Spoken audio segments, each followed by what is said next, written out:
आज बटलर ने वो करके दिखाया। हमें ये नहीं है कि दुश्मनी नहीं है बटलर से, ना वो हमारे पैसे खाता है। हमें ये है कि अगर आप एक्सपीरियंस प्लेयर हैं तो हमारे प्लेयर जैसे ना बने, करके दिखाएं टीम को और जितवाएं। उन्होंने संजू सैमसन, अभिषेक शर्मा, ईशान किशन, श्रेयस अय्यर, वर्मा, फिर उसके बाद शिवम दुबे, कोई प्लेयर इनका कोई स्पेशल टैलेंट इन्होंने एक और निकाला था, वैभव सूर्यवंशी, जिसके तारीफ करते करते थक नहीं रहे थे। उस बच्चे को जो लेके आए हुए 16-17 साल के, मैं तो 14 साल का तो मैं नहीं कहूंगा, 14 साल का कहाँ से हो गया वो।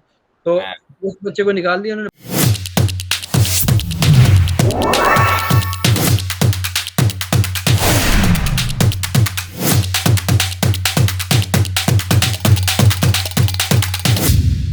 हेलो अस्सलाम वालेकुम एवरीवन, उम्मीद करता हूँ कि आप सब लोग खैरियत से होंगे। लेकिन ये बात आपको सुनकर खुशी होगी कि इंडिया बिल्कुल खैरियत से ही नहीं है, क्योंकि इंग्लैंड ने जो इंडिया के साथ किया है, 5 मैचों में से 4-0 कर दिए, एक में बारिश हो गई थी, यानी कि कंप्लीट वाइट वॉश ही हो गया। जो पूरी सीरीज में लीगल मैचेस जो हुए हैं उसमें 4-0 को इंडिया को शिकस्त मिली, और ऐसी शिकस्त मिली है कि कोई मैच भी करीब नहीं गया कि यार चलो इंडिया का भी इसमें चांस था। यानी कि पूरा थ्रू आउट 40 ओवर्स पूरी गेम इंग्लैंड के हाथ में थी, कि कहीं लगा भी नहीं कि यार ये गेम इंडिया की तरफ जा रहा है नहीं जा रहा। पहला ओवल का मैच ले वहाँ भी ऐसे ही धुलाई हुई, और इससे पहले जो पहला मैच मैनचेस्टर में था उसमें बारिश हो गई थी, उसमें भी इंग्लैंड की तरफ ही ज्यादा पड़ना भारी था उनका। ब्रिस्टल वाला देख लें, आज साउथहैम्पटन वाला देख लें, तो हर जगह इंडिया की पक्की धुलाई हुई है। और अगर आज बात की जाए तो आज इंग्लैंड ने पहली बैटिंग की, पहले बैटिंग। और एक और जो आज बल्ला चला है जॉस बटलर का, ये जो बंदा रुका हुआ था काफी दिनों से, मैं यही बात कर रहा था कि अगर आप एक्सपीरियंस प्लेयर हैं तो कुछ करके दिखाएं। और आज बटलर ने वो करके दिखाया। हमें ये नहीं है कि दुश्मनी नहीं है बटलर से, ना वो हमारे पैसे खाता है। हमें ये है कि अगर आप एक्सपीरियंस प्लेयर हैं तो हमारे प्लेयर जैसे ना बने, करके दिखाएं टीम को और जितवाएं। उन्होंने यही किया। 64 गेंदों पे 131, 8 छक्के, 12 चौके, और मतलब कि एकदम से धो के रख दिया था इंडिया को इन्होंने। और उनका साथ दिया हैरी ब्रूक ने, उन्होंने भी 8 छक्के मारे, 4 चौके मारे, और सो ही किया उन्होंने। 5 रन कम कोई सो नहीं। डैमेज उन्होंने जितना था उतना कर दिया था जॉस बटलर की जितनी। और 250 से ऊपर का टारगेट आईपीएल था, कर लेते। 280 भी बना रहे थे, कर लेते ना। आज नहीं बना इससे। क्या कहेंगे आप इस बारे में? जी बिल्कुल, आज तो जोश बटलर और हैरी ब्रूक जो फॉर्म में दिखे हैं, मेरे ख्याल में इंडिया के जो सूर्यवंशी हैं उनको पता लग गया होगा कि जब आपका बैट आईपीएल की बजाय ओवरऑल इंटरनेशनल स्टेडियम्स में चलता है तो कैसे चलता है। मैं ये कहूँगा कि जो इंडियंस है ना, वो इसको भी कवर अप करने के लिए कोई ना कोई बहाने ले आएंगे। वो कोई ना कोई कहेंगे कि भाई स्टेडियम टेढ़े मेढ़े हैं, स्टेडियम्स का सर्कल पूरा नहीं है, ये पूरा नहीं है, वो पूरा नहीं है। लेकिन मुझे लगता है कि शायद ना उनका जो है ना मोराल पूरा नहीं है, उनका जो प्लेयर्स को जज करने का तरीका वो पूरा नहीं है। और आप अपने प्लेयर्स की खामियां, एटलीस्ट हम पाकिस्तानी हो गए, हम अपने प्लेयर्स को खुल्लम खुल्ला क्रिटिसाइज करते हैं, हम कहते हैं कि यार वो चीज़ इसमें नहीं है, ये चीज़ इस तरह से नहीं होनी चाहिए, वो चीज़। लेकिन आप लोग जो है ना, यही आप लोग जाकर ना हार जाते हैं यहाँ पर, कि जब आप ना एक अनलॉजिकल और अनएथिकल चीज़ों को ना सपोर्ट करने के लिए आप एक फजूल से लॉजिकल और अनलॉजिकल से वो आर्गूमेंट्स ले आते हैं कि यार ये नहीं था तो वो नहीं था, टीम को वो नहीं मिली हुई थी, ये नहीं मिली हुई थी। हम लोग डायरेक्ट बोलते हैं, हम लोग डायरेक्ट कहते हैं कि भाई तुम सबको ये सब कुछ मैसर था, लेकिन तुमने फिर भी ये काम क्यों नहीं किया। लेकिन ये इंडिया वाले जो है ना, बहुत ही ज़्यादा कह लो कि अपने आप में ही बहुत ज़्यादा कुछ बने हुए हैं, लेकिन इनके पास कुछ है नहीं। अगर हम इनकी बॉलिंग की बात करें तो आज प्रिंस यादव और अक्षर पटेल को जो आज धुलाई हुई है, ये दोनों ही जो बॉलर हैं आईपीएल के बड़े ज़बरदस्त बॉलर रहे हैं और बड़े टॉप क्लास बॉलरों में आते रहे हैं।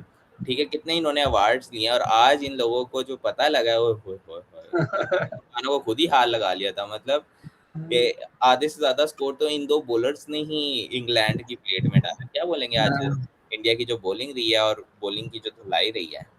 जी बिल्कुल ऐसे ही है, क्योंकि जो आपको शिवम दुबे की 2 विकेट नजर आ रही हैं, इनको एक ओवर में 17-22 रन पड़ा है। वो बस जब जॉस बटलर दोबारा शॉट मारने गया तो हवा में खड़ी हो गई बॉल, और बैथल ने भी आते ही मतलब कि 1.5 ओवर बच रहा था, उन्होंने शॉट मारी तो वो दोबारा कैच हो गया। तो हैट्रिक पे है उनको, विल जैक्स ने हैट्रिक बॉल पे छक्का मार दिया, यानी कि पूरा ओवर ही लपेट के रखा है 1 ओवर में 22 रन। यानी कि आज इंडिया के पास ऑप्शन ही नहीं थे कि यार इससे करा लूँ, इससे करा लूँ।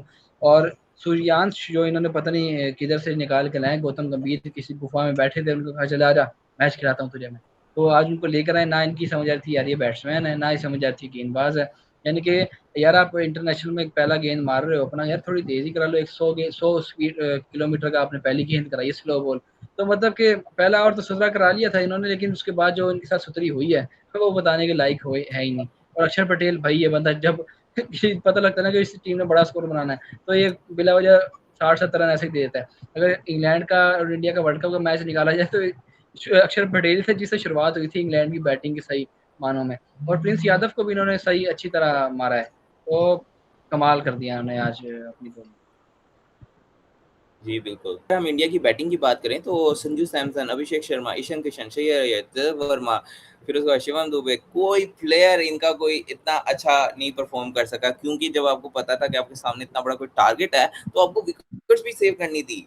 आप अगर जैसे ईशान किशन ने आज 56 रन मार दिए, तिलक वर्मा आज चल गए। तिलक वर्मा का आप बिल्कुल सही कह रहे थे कि पहले इनको वो जिस पोजीशन पे खिला रहे थे, आपने कहा था कि इनका जो है ना पोजीशन चेंज की जाए, इनको थोड़ा जल्दी खिलाया जाए, क्योंकि कुछ परफॉर्मेंस देंगे तो वही हमने देखा कि जो तिलक वर्मा पिछले मैचेस के अंदर कोई नल परफॉर्मेंस दे रहे थे, आज उनकी तरफ से कोई परफॉर्मेंस आती नजर आई है। लेकिन ऑब्वियसली बात है कि आपकी टीम जो है वो 2 प्लेयर्स के ऊपर या 3 प्लेयर्स के ऊपर डिपेंड नहीं कर सकती कि अगर वो सारा कुछ थोड़ा-थोड़ा, अगर इंडिया 200 तक पहुंचा भी है तो कह लेंगे पूरी 10 लोगों का स्कोर है। ये ऐसा नहीं है कि ये 3 से 4 लोगों ने बना, जैसे इंग्लैंड की तरफ से भी ये 3 से 4 लोगों ने जो है इनको 256 250 का जो आईपीएल का मजा है वो इनको 3 से 4 लोगों ने दिया।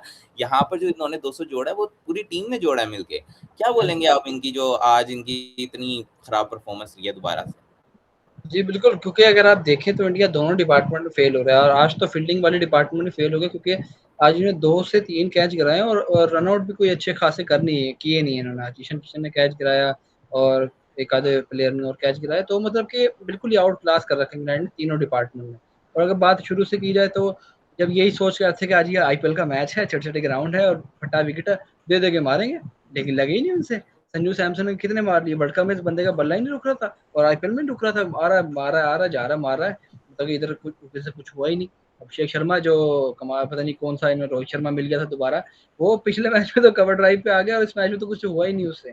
और जो इनकी जनरेशनल टैलेंट इन्होंने एक और निकाला था, वैभव सूर्यवंशी, जिसकी तारीफ करते करते थक नहीं रहे थे, उस बच्चे को जो लेके आए हुए 16-17 साल के, मैं तो 14 साल का तो मैं नहीं कहूंगा, 14 साल का कहाँ से हो गया वो, तो मैं उस बच्चे को निकाल दिया उन्होंने बाहर। मैंने यही कहा था कि ये इसको निकाल देंगे बाहर, और 2 मैचों बाद यही हुआ। जब आप आईपीएल की बेस पे पैर उठाएंगे, हमारी वाली गलती कर रहे हैं, हमसे सीख ले यार, हम इतनी मैं बड़ी मिसाल बैठे हैं अपनी टीम को समंदर की गहराइयों में हम ले गए हैं, तो हमसे कुछ सीखें। आप ये काम करें कि जो पाकिस्तान कर रहा है वैसा नहीं करना, तो आप बुलंदियों में जाएंगे। आप मैं वही काम कर रहे हैं पीएसएल से, हम 4 प्लेयर्स जैसे साइम अयूब जैसे हो गए, इनको उठा के ले आते हैं, वो इसमें कुछ कर नहीं पाते, फेल हो जाते हैं, हमारी टीम भी फेल हो जाती है। अभी ये सूर्यांश को लेके आ गए हैं, सूर्यवंशी को लेके आ गए थे, और उसको ईशान किशन में थोड़ी बहुत फिर भी कर रहा है, अय्यर को उठा के ले आए, कप्तान बना दिया आपने इसको आईपीएल की बेस पे, तो आप इस तरह ही मार ही खाएंगे और जूते खाएंगे। 7 मैच तो अय्यर हार चुका है लगातार, और कुछ बात करने को है नहीं, क्योंकि जो आखिर में मैच इतना बेकार हो गया था कि ऐसा लग रहा था इंग्लैंड बेबस हो गया।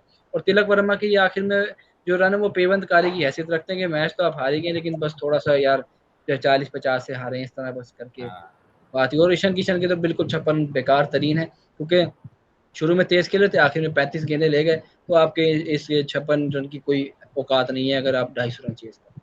बाकी इंग्लैंड की बॉलिंग के बारे में बताएं, आज तो उन्होंने कमाल ही कर ऑब्वियसली बात है। वैसे जो सैम करन है वो इनको दोनों साइड से जुड़े हुए हैं, बैटिंग साइड से भी जुड़े हुए हैं और बॉलिंग साइड से भी बहुत गंदे जुड़े हुए हैं, और क्या जबरदस्त इन्होंने आज बॉलिंग का टैग रखा है इंडिया के खिलाफ। लेकिन और आज हमने आदिल रशीद को बड़ा फॉर्म में देखा, जो पिछले मैचेस के अंदर इंडिया को बहुत ज्यादा स्कोर दे रहे थे और कह रहे थे कि चलो ठीक है थोड़ी सी अपनी इज्जत बचा लो और मैं तुम्हें दे देता हूँ वो इज्जत। तो आज हमने देखा कि उन्होंने आज इंडिया को उन्होंने भी नहीं छोड़ा, उन्होंने भी। लेकिन आज जो है आर्चर के ऊपर उनका ज्यादा अटैक रहा है, क्योंकि आर्चर के बड़े टफ बयानात आ रहे थे इंडिया के लिए, तो मेरे ख्याल में वो आर्चर से अपना बदला लेते रहे हैं और आर्चर को बड़ा हार्ड टाइम देते रहे। लेकिन ओवरऑल सारे बॉलर्स ने काफी अच्छी बॉलिंग रखी है। मतलब ऑब्वियसली बात है, जब आपका इतना स्कोर हो तो विकेट्स निकालना जरूरी होती है, और आज हमें विकेट्स ही देखी।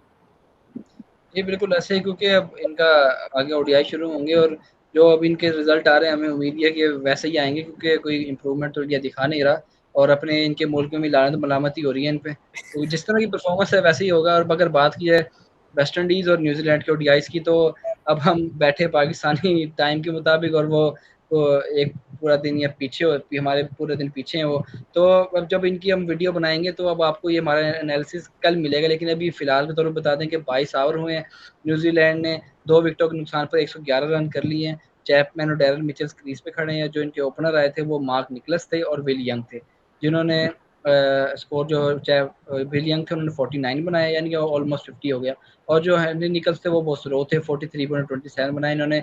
सेंचुरी की थी इंग्लैंड के खिलाफ टेस्ट में, लेकिन अभी फिलहाल मैच चल रहा है तो हम कुछ ज़्यादा कहेंगे नहीं। बाकी आप इस मैच के बारे में एक वैसे प्रिडिक्शन दे दें कि आपको क्या लगता है कौन जीतेगा? ऑब्वियसली बात है, इसमें मैं यही कहूँगा कि वेस्ट इंडीज़ जिस तरह से श्रीलंका के साथ डोमिनेट करता रहा है हम्म, और न्यूज़ीलैंड जो है इंग्लैंड के साथ डोमिनेशन में रहा है, तो मेरे ख्याल है ना बहुत जो है ना टकराव काफ़ी बड़ा रहेगा और हमें देखने को मिलेगा। लेकिन ऑब्वियसली बात है, जो वेस्ट इंडीज़ है उनके अभी इमैच्योर प्लेयर्स खेल रहे हैं, अभी न्यू प्लेयर्स खेल रहे हैं, उनको अभी चीज़ें समझ आएँगी। पहले वो श्रीलंका की टीम, श्रीलंका भी अच्छी टीम है, मैं उनको क्रिटिसाइज़ नहीं कर रहा, लेकिन फिर भी as compare to New Zealand, England, they are still rank at 3। तो बिल्कुल। अगर हम तीनों का देखें तो अभी न्यूजीलैंड जो है वो इंग्लैंड से डोमिनेट में रही है और न्यूजीलैंड 1 है, तो ऑब्वियसली बात है कि न्यूजीलैंड के पास विनिंग चांसेस ज़्यादा हैं। जी, मैं अगर आप न्यूजीलैंड का तो वैसे पॉइंट स्कोर के लिए तो मैं कह देता हूँ वेस्ट इंडीज जीत जाएगी। बाकी अगर आप किसी में कुछ कहना चाहें तो बताएं अभी। जी, बिल्कुल, अगर इसी के साथ आप हमें इसी तरीके से जॉइन करना चाहते हैं, अपने फ़ेवरेट प्लेयर, अपने फ़ेवरेट टीम के ऊपर अपना कोई पॉइंट देना चाहते हो, तो आप हमें जॉइन कर सकते हैं। हमारी जो कॉन्टैक्ट डिटेल्स हैं, वो आपको कमेंट सेक्शन से मिल जाएँगी, अदरवाइज़ आप हमें फेसबुक पेज पे रीच कर सकते हैं और हमें वहाँ से जॉइन कर सकते हैं। और अगर इसी के साथ मैंने अगर कोई भी बात गलत कर दी हो या फिर कोई भी बात मैंने आउट ऑफ कॉन्टेक्स्ट कर दी है या हमने आउट ऑफ कॉन्टेक्स्ट कर दी है, तो उसके लिए बहुत ज़्यादा माज़रत, और इसी के साथ मेरी तरफ से अल्लाह हाफ़िज़। अल्लाह।